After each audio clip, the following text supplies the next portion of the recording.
on this computer.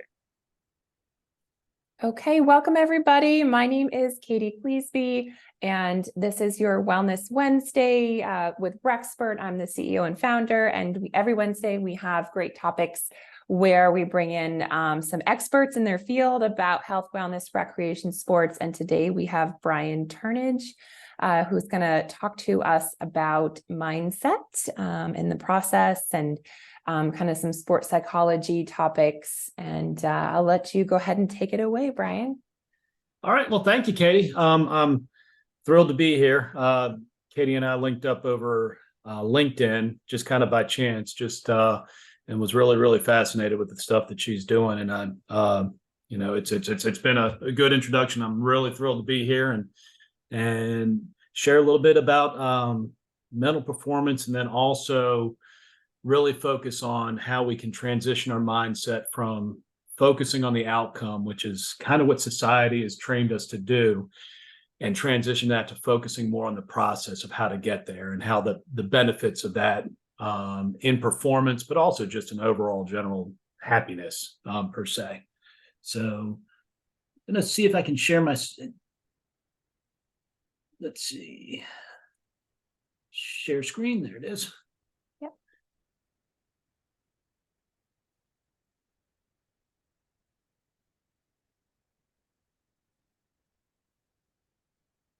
Right. You have that, Katie? Yes, I can see it. Great. Thank Perfect. you. All right. So I guess really quick, I'm just going to introduce myself and kind of my pathway to mental performance. It's a little unique, so thought I'd give a background, and then we'll talk a little bit about just generally what mental performance is, and then we'll jump into the main topic. But my name's Brian Turnage. I'm the owner of Mental Edge Athletic Training. I started the business about a year ago after retiring from the Richmond Fire Department. The story kind of goes back to high school here in Richmond, Virginia. Played high school baseball and was blessed and fortunate enough to play in college at Virginia Military Institute. But I was a very average college baseball player, and worked hard, but really was just skilled, very average college baseball player, but loved the process, loved the experience. Looking back on what I know now with mental performance, I think if I had taken the time to learn about that way back when, it would have given me a different trajectory and may have, changed my ability to perform. So it kind of gives me perspective as to what this stuff can do. Graduated from VMI, knew baseball was done, at least for a while, and was fortunate to find the Richmond Fire Department and was there for 25 years. But what that allowed me to do, and anyone who knows Simon Sinek and his start with why, it's a kind of your why is your mission, your purpose. And my purpose all along has always been to serve others, but provide for my family. And finding the fire department allowed me to live out both of those, in that one concept. And it was great and loved every second of it. Embraced it all. But I also really missed baseball. So as my kids got to that age where they're starting to play, I started coaching them, and that started to spark another little fire in coaching. And progressed with my younger son as he went through baseball and went down that slippery slope of coaching your own kids, which was good and bad. Learned a lot from it, but it allowed me to progress into coaching and into where I am now as an assistant high school baseball coach. And once that kind of kicked in, I knew that's where I wanted to spend my second career. But if you go back to my why, baseball would allow me to serve others, but it doesn't necessarily pay the bills. It's a passion, but not one of those things that pays the bills. So I needed to find something else. And I really wanted to make myself competitive in the baseball world. So I went and got a master's from Xavier University in coaching education and athlete development. And that's where I first was introduced to mental performance. And I loved it, kind of took a deep dive into it. That was my focus in that program. And what I realized is I was subconsciously using mental performance techniques every day in the fire department. As a battalion chief, I'd arrive on scene and I'd have to take a chaotic scene that had already started and kind of slow it down. And I was using breathing techniques, mindfulness techniques to slow the incident down, and make better decisions. Didn't realize that's what I was doing at the time until I was introduced to mental performance. And then I was like, wow, if I could use this for athletes, in an already controlled environment, it could be very productive. So really took a deep dive that said, hey, when I retire, this is what I want to do, and brought me to where I am now. So I got certified in mental performance through Brian Cain's certification program, a well-known sports psychologist. So that's kind of my background, and have been doing this ever since. But what is mental performance? And probably one of my biggest accomplishments in the fire department was later in my career, starting our peer support team program. So that's basically firefighters helping firefighters through their mental health issues. And it's I say newer. It's a relatively newer model because of the stigmatism still with mental health in the fire service and public safety, to allow it to be more comfortable talking to people who have been through similar situations. So having that background, when I first started this mental performance company, everyone was like, "Oh, it's so awesome that you're working with the mental health of athletes." And I kind of had to pump the brakes for a lot of people and say, I couldn't agree with you more. The mental health, especially with our youth athletes, is very, very, very important, but that's not necessarily what I do. I focus on performance. So how can I get the athletes to perform their best when competition comes up, and other aspects of it? But if I'm doing my job appropriately, I'm reducing performance anxiety, which is a mental health plus. I coach my athletes to separate. You're not just a football player, baseball player, softball player, lacrosse player. You're also a student. You're also a son or a daughter. You're a friend. And we allow them to understand they've got value in all sorts of life. Helps performance, but it also helps on the mental health side as well. And so many different carryovers or bleed overs from what I do helps the overall mental health of the athlete. And to do this, I use a lot of mindfulness techniques, meditation, visualization, breathing techniques. So it all kind of blends together. But overall, what I focus on is development of the total athlete. And almost every single athlete, when they first start, a basketball player, they first learn to dribble, then they learn to shoot, then they learn to pass, then they learn to rebound and defend, and they learn all of their sports skills. And then they get really proficient at those fundamental skills and get better and better and better. And then they're like, how can I get even better? And they jump into the weight, and they get stronger, faster, more explosive through sports performance. And for a lot of athletes, that takes them a very long way. But at some point in time, they're going to reach that level where they're with their peers, whether that's in high school, and the sport starts to get a little bit harder. And that's when mental skills can come in and elevate the athlete to a new level, taking their sports skills and their athleticism that they've developed, which are as important as anything else, but then taking those to a new level through how do we focus our energy? How do we have the proper mindset? What routines are we using to put ourselves in the best place to compete our best?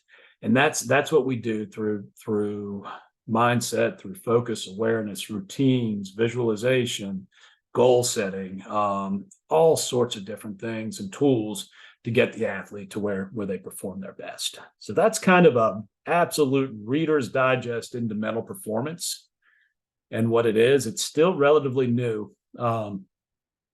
It's in all professional sports, all Olympic sports. They definitely have it. I know we've got some triathletes in here, and if there's not a more mental sport than that on the face of the planet, I don't know what is. And I'm sure it's really into your sport, but it really hasn't hit the mainstream of lower level college, high school, and youth sports. So that's kind of where I'm focusing. Brian, I just got an email from Coach Ed, and he said, please record this and he'll share it on ZBook after. So outstanding. So you will have lots of viewers after. Beautiful. Well, thank you. Thank you, Ed. Appreciate it. So let's jump into what we're here to talk about. And that's transitioning our focus from an outcome-based focus to a process-based focus. And the way I like to look at that is almost looking at a cross-country trip. So say we're here in Virginia and we want to get out to Disneyland in Anaheim, California. Okay. The whole concept of planning out that trip and getting there is really our process. So budgeting for the trip, making all the reservations, scheduling the hotels, paying for the tickets, getting in the car and driving the first 8-hour leg, and stopping and going. That is our process. And that is going to get us all the way to Anaheim and Disney World, and give us a chance to have an awesome time when we get there. Can we guarantee we're going to have a great time when we get to Anaheim? I mean, if anyone's seen the movie Vacation with Chevy Chase, Wally World was closed that day, So the process is getting there. The outcome is not always guaranteed. Anaheim could be, it could be horrible weather. Your child could get a cold and just not be themselves. There could be fires out there, which we know happen, and the smoke just makes a bad environment. There's so many non-controllable parts of that outcome, that result, that we can't control. But the beauty is we can control that entire front end, that entire process to get there. And that is really what the process or the concept of the process over the outcome is. In sports, our process is how we practice, what we do in the off season, how we eat, how we sleep, what we do on the mental side. All of that is within our control as an athlete. And it gives us our best chance to perform at our best when competition kicks in. We cannot guarantee the outcome of that event. The other team's doing just the same, and they're trying to prepare themselves, but we can control our process. So it's really boils down to what we can control, and we can control our process without being able to necessarily control the outcome. So what are the benefits? You've got more control, just like I was saying, over your future events and goals. And this gets into not just sports performance. This gets into goal setting. This gets into life. I had a huge process to put this together. I had to learn about process over outcome. I had to get certified as a coach. I had to put this program together. Believe me, I've practiced it about 14, 15 times between when we put this together and now. All of that was so that I could come in here and hopefully give myself the best chance of putting a good a good presentation together. That was my process. And I had control over all of that. I don't have control over if I've got a bad internet connection or anything else that comes up, but I can control my process, my pathway to get here. It gives increased performance because we are really dialed into what we need to do to give ourselves the best chance of success.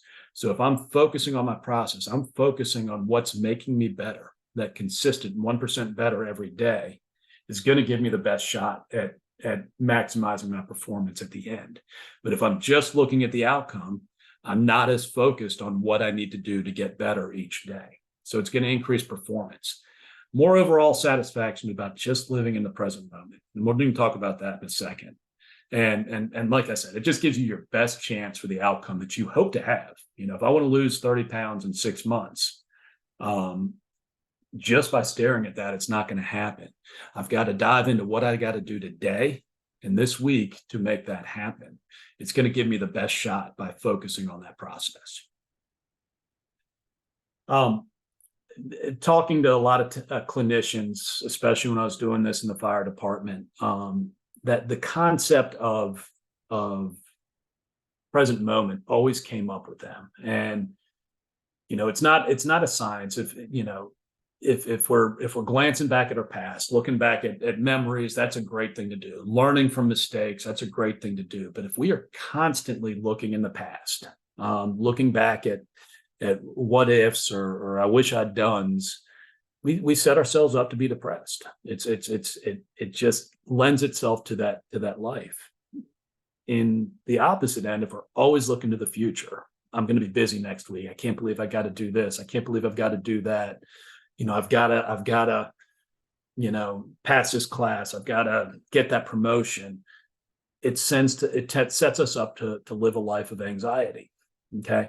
Everyone says, we've got to look, we got to plan. Absolutely. We've got to plan for the future. And there's nothing wrong with that, but constantly looking in the future it sets us up for potential issues. Where we find most contentment is in the present moment. And that's the same thing with performance. Where we perform our best is in the present moment right now. If we're looking in the past, it leads to reduced performance. If we're looking in the future, it leads to reduced performance. What I do with my baseball players is I literally try and break the game down into, say, 150 pitches on offense, 150 pitches on defense. 300 individual pitches is how I break the game of baseball down. And our goal is to win every one of them. Obviously, we're not going to, but our focus is that detailed on that moment. And our goal is to win this pitch, win this pitch, win this pitch. And hopefully, if we win more pitches than we lose, it's going to set us up for that opportunity to succeed.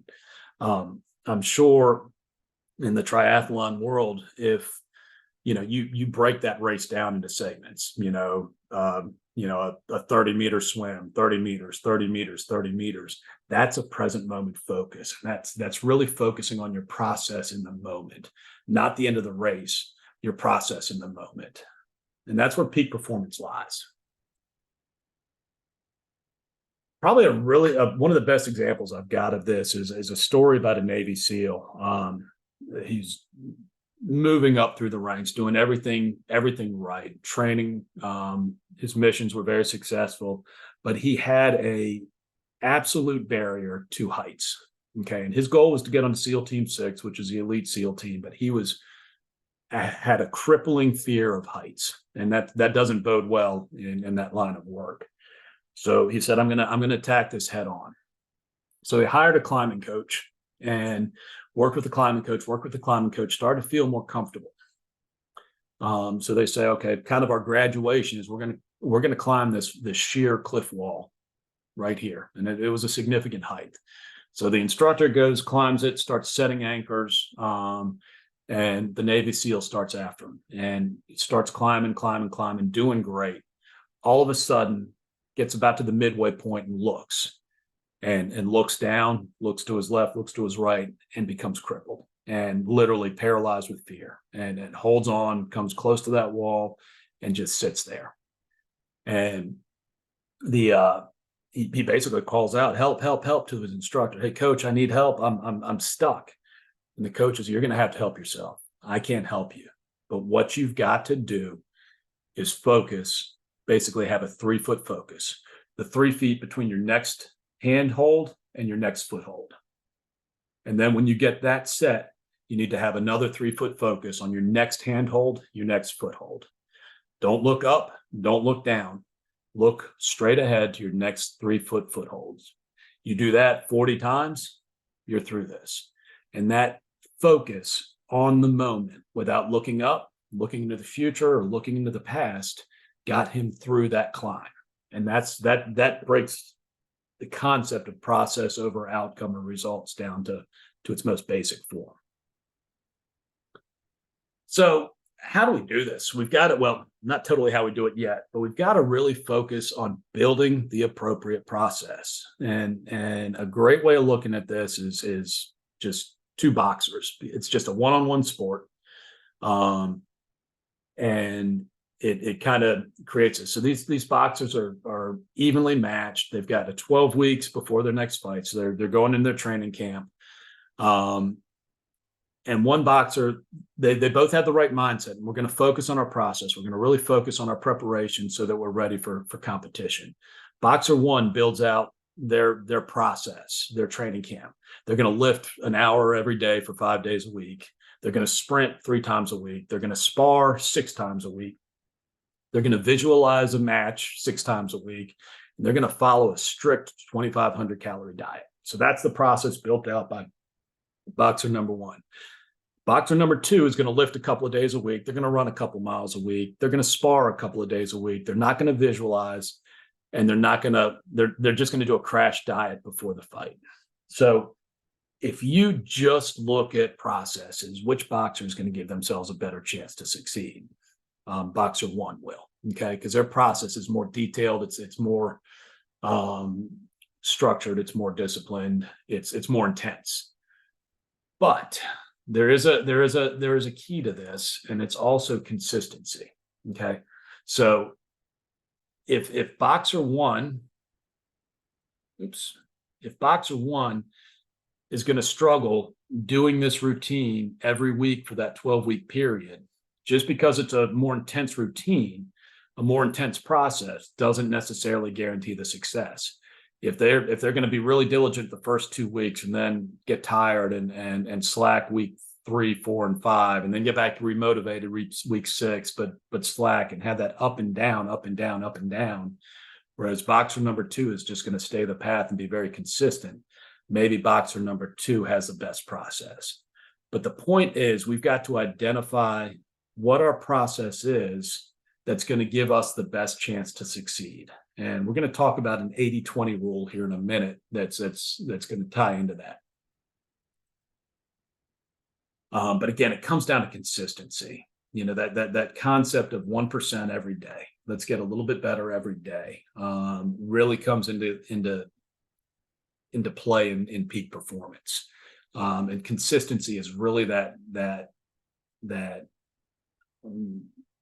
difference maker in transitioning from a good athlete to a great athlete, from a good leader to a great leader, from a good business person to a great business person, whatever the case may be. It's that consistency, doing the small things every day. Let me make sure I put the sound on. This is a great video. Kara Lawson is a huge up and comer in college or in basketball. She's currently Duke's women's basketball coach. She's coached in the NBA. She's brilliant as far as mental performance and motivation and everything else. I found her. If you ever get a chance, just do hard better. Life isn't going to be easy.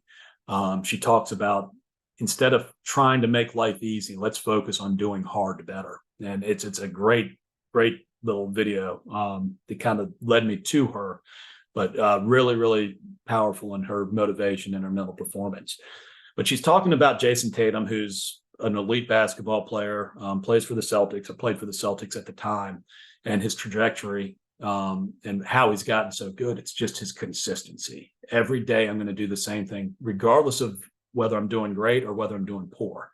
The cool thing in this video that I didn't pick up on when I first put it in, but when I've been going over this with some athletes, I identified later on, after a second or third time of listening to this, that Coach Lawson also talks about one of her processes unintentionally, but it's in there, and it's kind of really cool to see what she does and probably why she's as successful as she is now. So take a second to listen to this. It's a real short video. When I was in Boston for a year, I just coached JT for 1 year. So I don't know that I helped him very much, but one of the things that stuck out to me about him is his work was always very consistent. So I remember, do you remember your first game winner? Against the Knicks at home? Yeah. Mm-hmm. Yeah.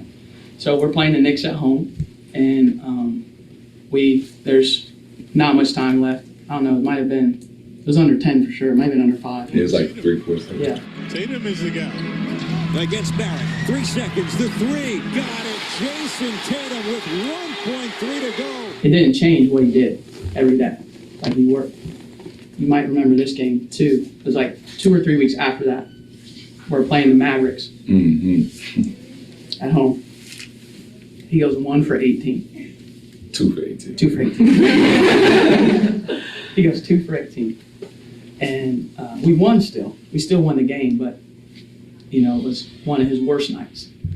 And when I was there after the games, I would go back to the office and work because I didn't want to go to my house because I was afraid I was going to fall asleep before I got the tape done.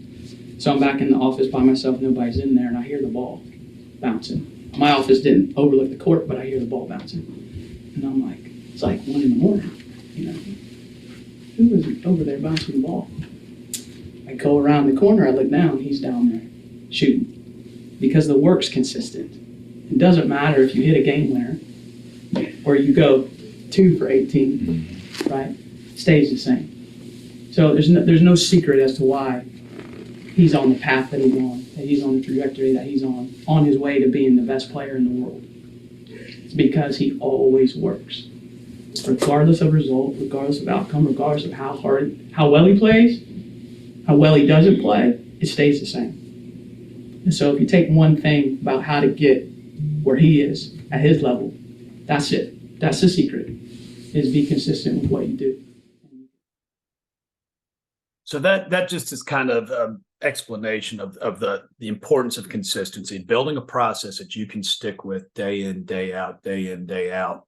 What I really, again, the point I was trying to make with what she has done, I'm not sure if you noticed, but she talked about something that she did after each game.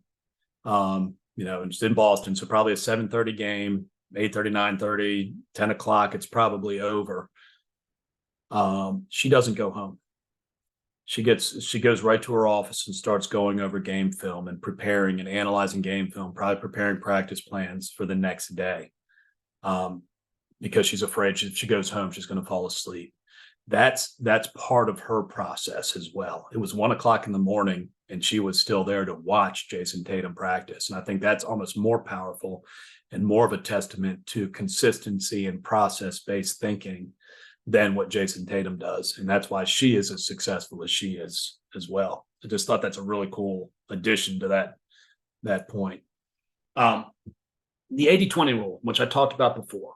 So we're absolutely getting into this process concept, and we talk about always wanting to focus on the process, but there's a problem in that. If we just focus on the process and never look up to that end goal, we could get lost as well. So the way kind of look at this is the top of this mountain is our vision, our goal, where we want to be, whether it's we'll use the 30 pounds in 6 months. So the top of this mountain is in 6 months. And that's where we want to be. We want to lose 30 pounds. All right.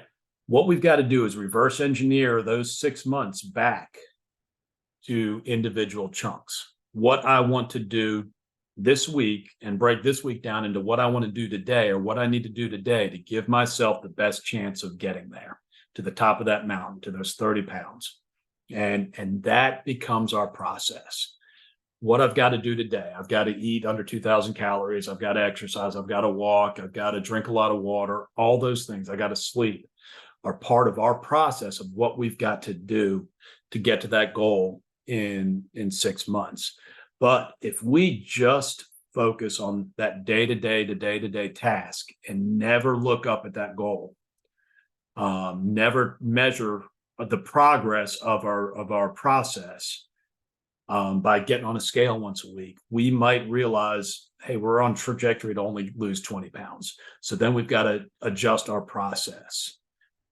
So again, what we kind of have to do is we want to look at our process. We want to focus on our process, the daily, weekly tasks, the what we need to do today, the present moment focus about 80% of the time. But we've got to occasionally look up to make sure we're on our trajectory.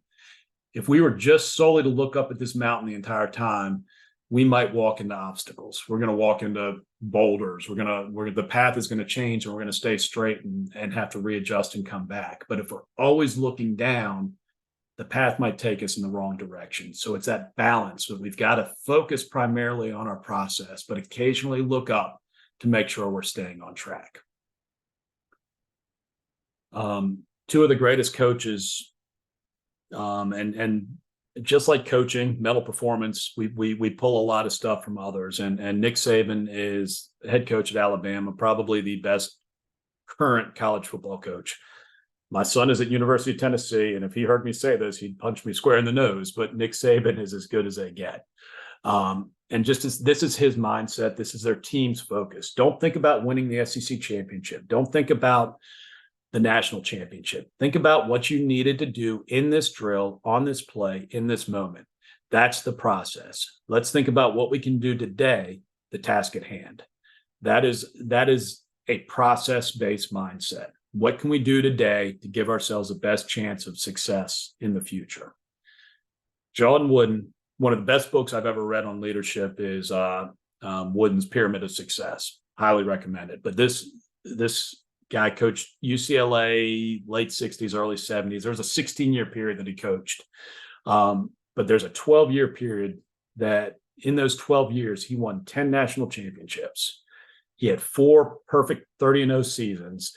He won 8 national championships in a row. Just unbelievable his record, but a very, very, very humble guy. He was a teacher to begin with. And I love that, because if you look at this quote, he doesn't call it coaching basketball. When I was teaching basketball, I urge my players to try their hardest to improve on that very day, to make that practice a masterpiece. Too often we get distracted by what is outside our control. You can't do anything about yesterday. The door to the past has been shut and the key thrown away. You can do nothing about tomorrow. It is yet to come. However, tomorrow is in large part determined by what you do today. So make today a masterpiece. You have control over that. And again, one of the things I do, coach, is we've got to learn from the past. We've got to learn from whatever, any adversity we face. The key to adversity is overcoming and then learning from it. So we've learned from our past, but then we kind of put it behind us. We prepare for the future, we plan for the future, but we focus on now. A great example of this is early in his career, he lost a lot of his players to blisters early in his career. So he would, he learned, and part of his process was first couple of practices, I'm going to coach my players in how to properly put on their socks and their tennis shoes and how to tie their shoes. That's detail oriented. That's focusing on the process to give you the best chance of the outcome you want. Again, great book. So how do we do this? So we've hopefully given you the concept of, yes, the importance of looking at life through the process versus the outcome. But how do we do this? First off, we're going to give you some practical skills. The first 4 of these, 1, 2, 3, 4, actually the first 5 we're going to talk about in detail. The last 2 are mainly sports related to specifically. We'll talk about them really briefly. We've got to define our process. So if we're going to focus on our process, first off, we've got to define what that process is. And then we've also got to track it. So we'll talk about that.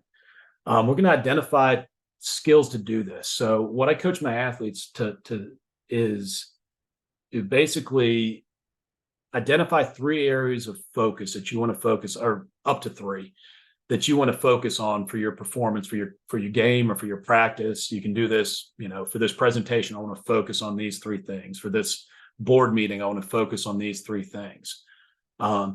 We've got to retrain the brain. For so many years, our brain has been focused to look at the outcome. We've got to retrain it to go back to perform, or to look at the process. And one of the best ways of doing that is through meditation. So these 2 are really tied. We're going to talk really quickly about consistency again. These last 2, which we're not going to get into too much, but it gives a good example.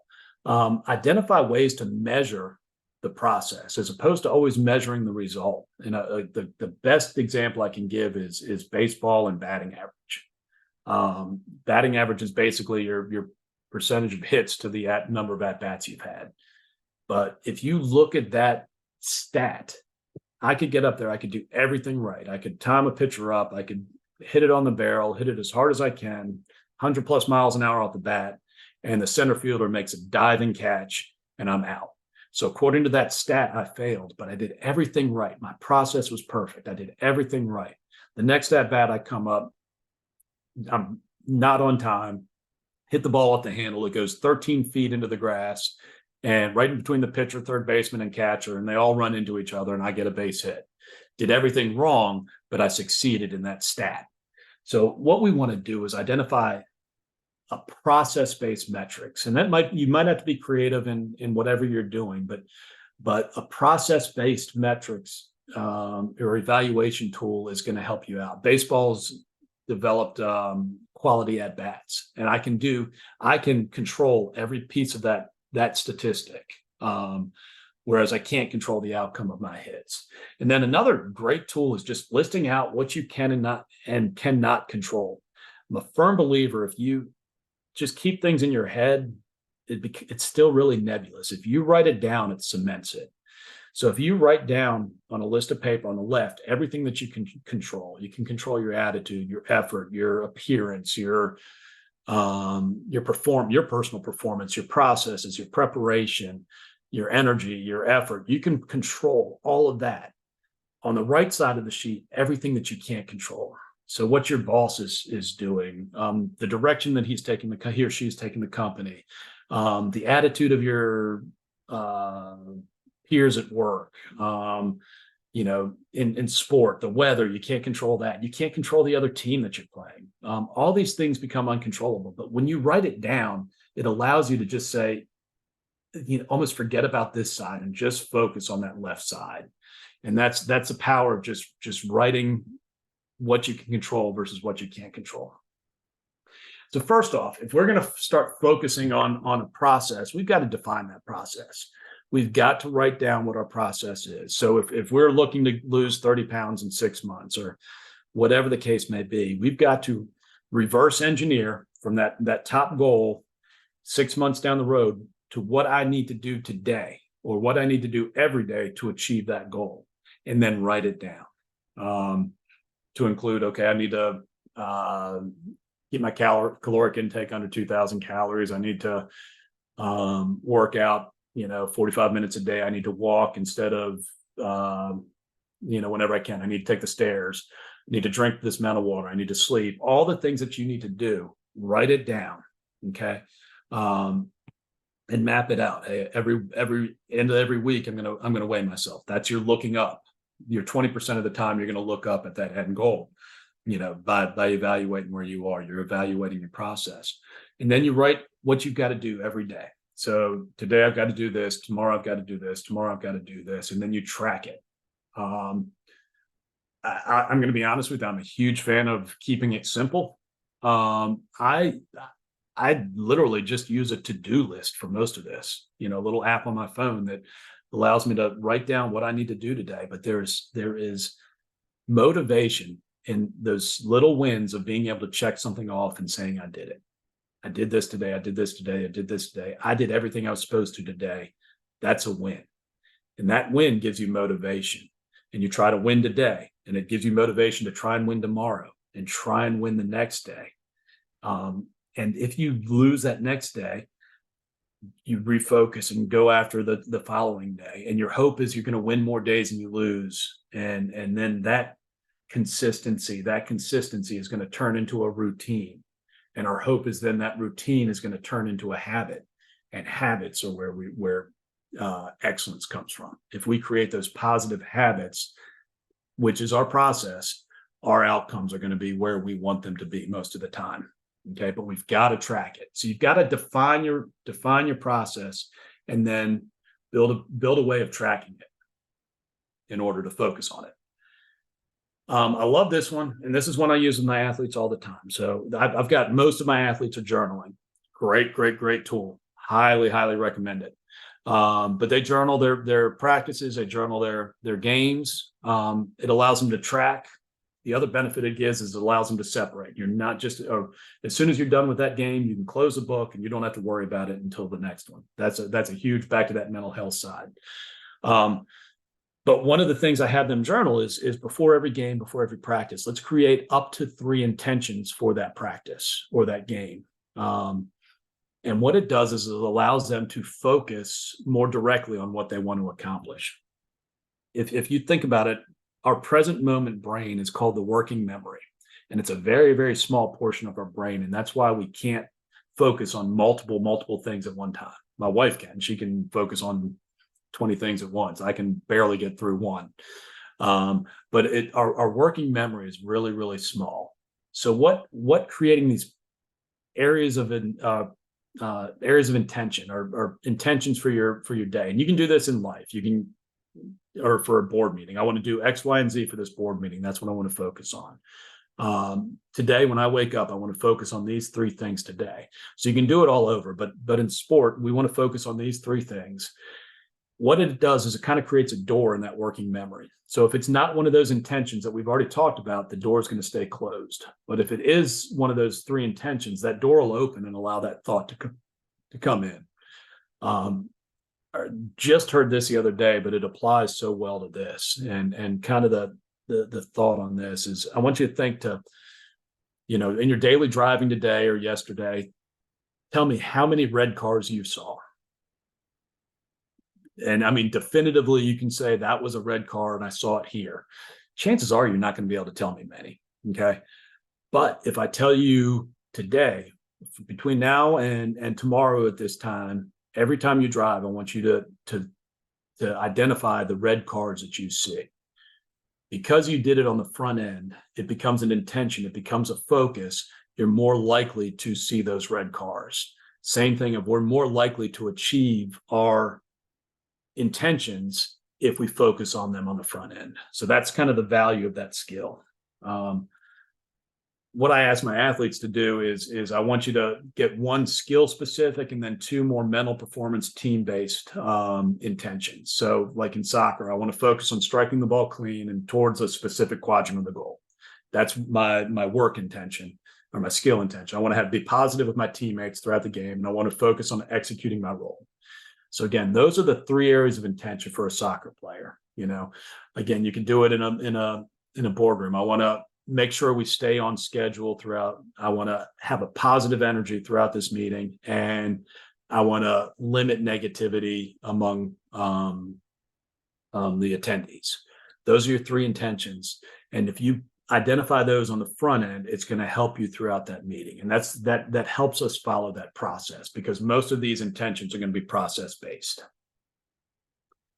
Retraining the brain. So I'm going to give you my athlete example on this one. So most of my athletes, I'll say, are high school, just say high school age. So they've probably been playing their sport for 10, 11, 12 years.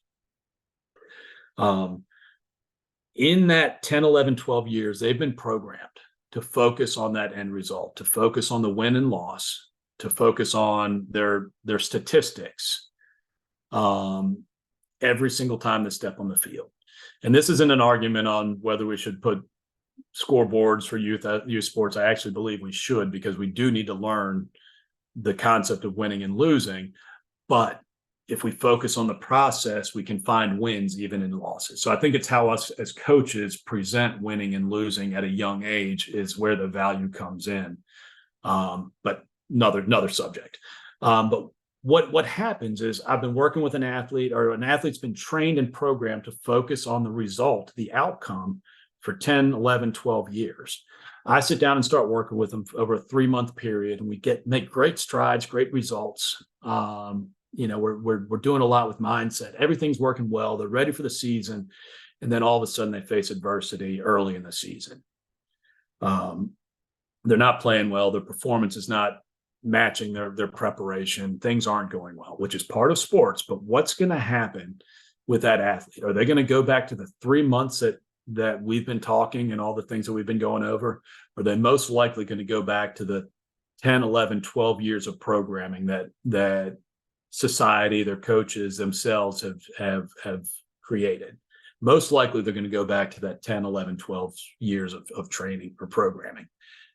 So that's why we've got to work on retraining the brain. And the best tool that I've come up with to do that is meditation and visualization. So that's something I'm really working on. It's something that I've decided to do myself.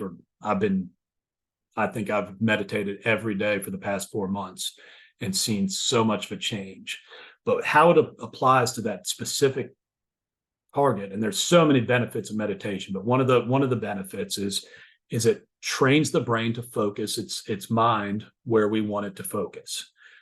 Just like I want to train a shooter to shoot their free throws. I'm going to train my brain to focus where I want its energy to be, whether that's through a body scan, whether that's through my breathing. I'm training my brain to focus. I'm also training my brain to be aware when my focus wanders. So when I'm should be focusing on my breathing and all of a sudden I'm focusing on what's for dinner, should be focusing on my breathing, I'm focusing on this presentation.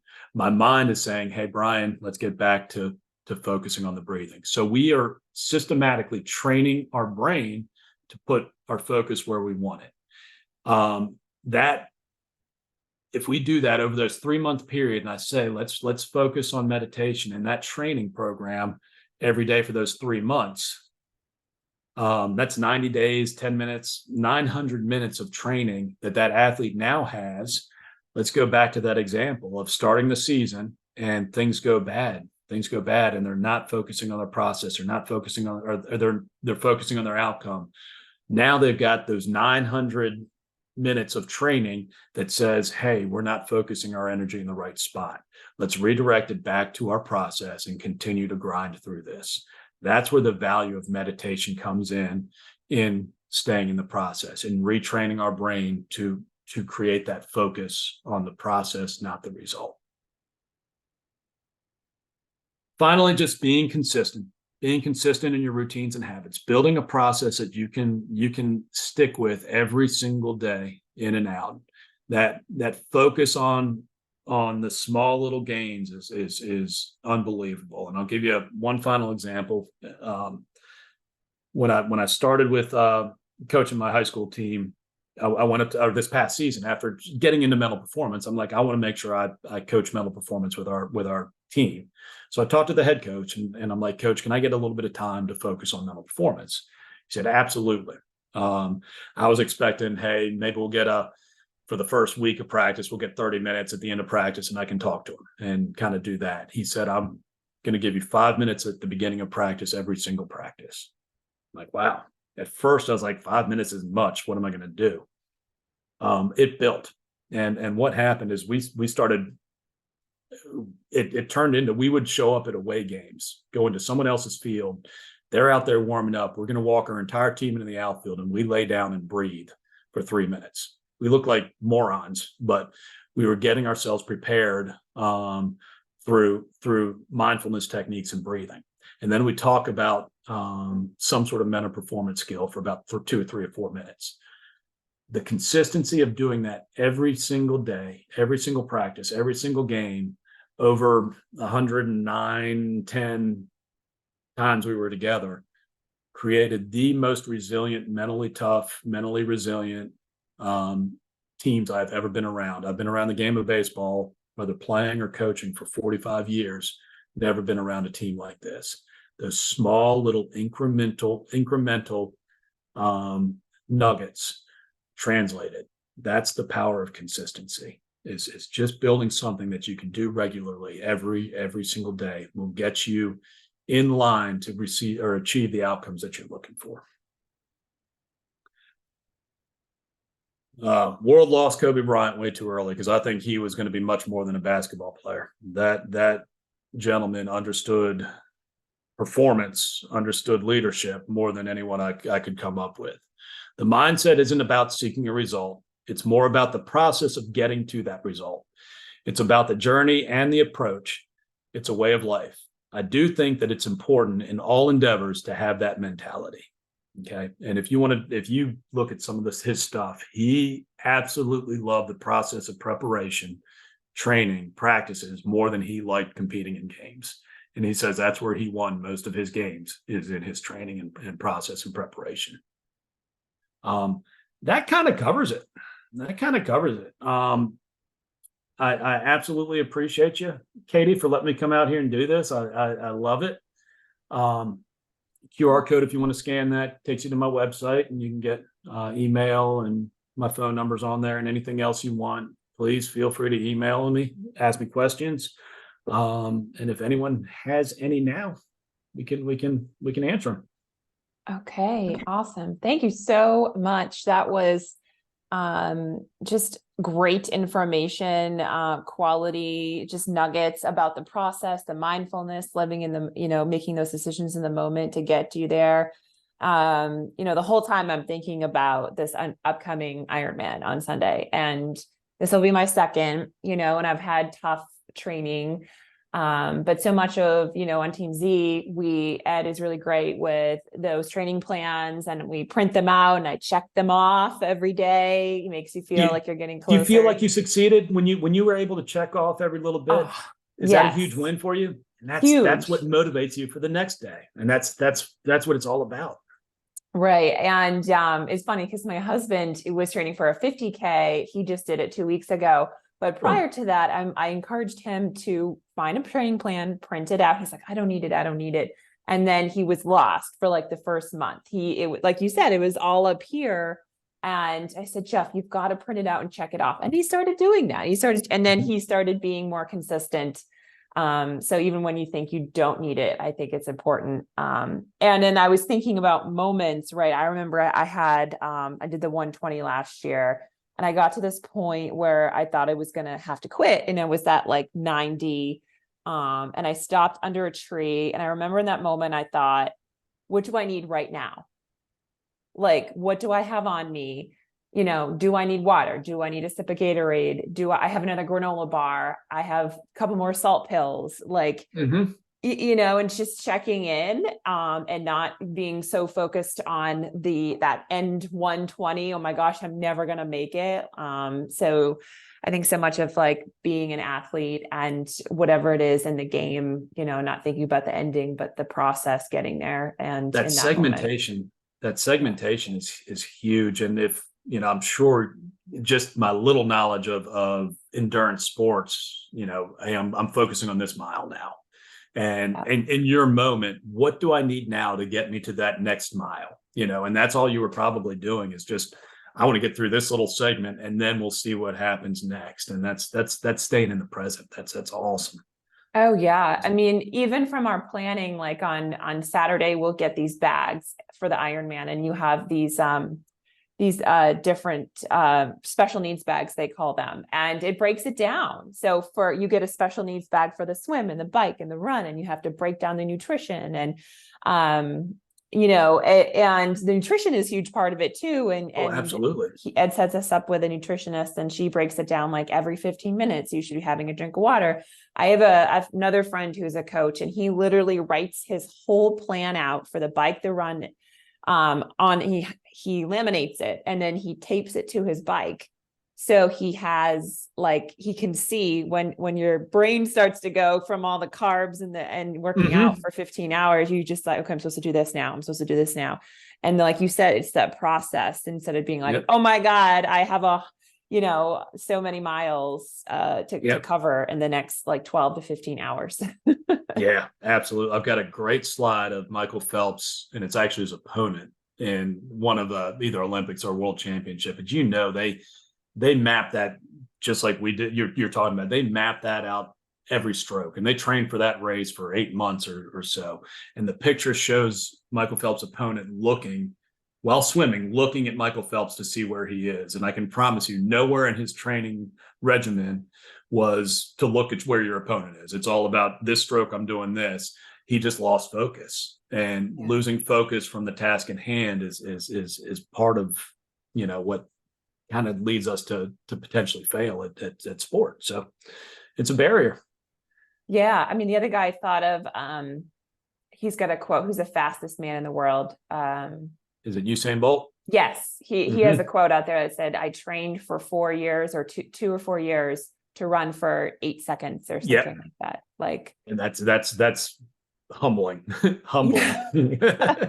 Yeah. It really is.